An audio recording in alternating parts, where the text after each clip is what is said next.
Hi all, welcome back to Sizzling Happiness. Egg Kheema Masala തയ്യാറാക്കുന്നത് എങ്ങനെയെന്ന് കാണാം. ഒരു കടായി വെച്ച് ചൂടായി വരുമ്പോൾ 2 ടേബിൾ സ്പൂൺ എണ്ണ ഒഴിച്ച് 1/2 ടീസ്പൂൺ ജീരകം പൊട്ടിക്കാം. ഇനി 2 സവാള പൊടിയായി അരിഞ്ഞത് ചേർത്ത് ഹൈ ഫ്ലെയിമിൽ വഴറ്റാം. 5 മിനിറ്റ് ഹൈ ഫ്ലെയിമിൽ സവാള വഴറ്റി ഇനി 1/2 table spoon ginger garlic paste ചേർക്കാം.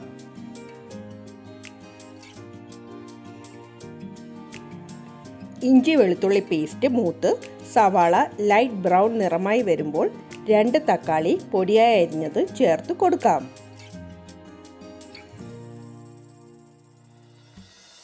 നന്നായി വഴറ്റി തക്കാളി വെന്ത് വരാനായി ലിഡ് വെച്ച് അടച്ച് ലോ ഫ്ലെയിമിൽ 5 മിനിറ്റ് വേവിക്കാം.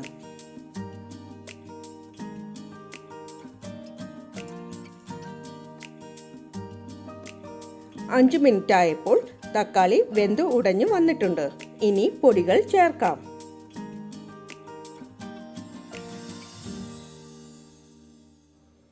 ഇവിടെ 1/4 ടീസ്പൂൺ മഞ്ഞൾപ്പൊടി, 1 ടീസ്പൂൺ മുളക് പൊടി, 1 ടീസ്പൂൺ ഗരം മസാലപ്പൊടി, 1/4 ടീസ്പൂൺ കുരുമുളക് പൊടി എന്നിവയാണ് ചേർത്ത് കൊടുത്തിട്ടുള്ളത്. 3 മിനിറ്റ് ലോ ഫ്ലെയിമിൽ പൊടികൾ വഴറ്റി കൊടുക്കാം. ആവശ്യത്തിന് ഉപ്പ് കൂടി ചേർക്കാം. പൊടികളുടെ പച്ചമണം മാറുമ്പോൾ മുട്ട ചേർക്കാം. ഇവിടെ 5 മുട്ടയാണ് ഗ്രേറ്റ് ചെയ്ത് എടുത്തിട്ടുള്ളത്.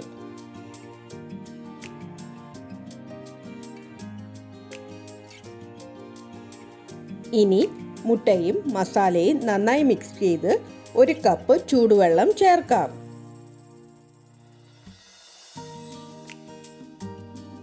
സബ്സ്ക്രൈബ് ചെയ്യാത്തവർ പ്ലീസ് ഒന്ന് സബ്സ്ക്രൈബ് ചെയ്ത് സപ്പോർട്ട് ചെയ്യൂ. ചില്ലി ചിക്കൻ തയ്യാറാക്കുന്ന വീഡിയോ കണ്ട് സപ്പോർട്ട് ചെയ്ത എല്ലാവർക്കും ഒരു ബിഗ് താങ്ക് യു. 1 കപ്പ് ചൂടുവെള്ളം ചേർത്ത് 2 മിനിറ്റ് ഹൈ ഫ്ലെയിമിൽ മിക്സ് ചെയ്ത് ഇനി 1 പച്ചമുളക് പൊടിയായി അരിഞ്ഞത് ചേർക്കാം. ഇനി 1 പിടി മല്ലിയില ചേർത്ത് മിക്സ് ചെയ്ത് ഫ്ലെയിം ഓഫ് ചെയ്യാം.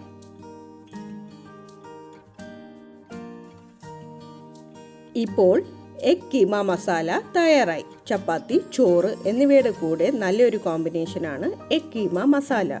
ചൂടോട് കൂടി സെർവ് ചെയ്യാം.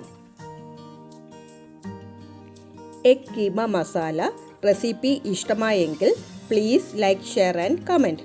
മറ്റൊരു റെസിപ്പിയുമായി വരുന്നത് വരെ thank you for watching sizzling happiness.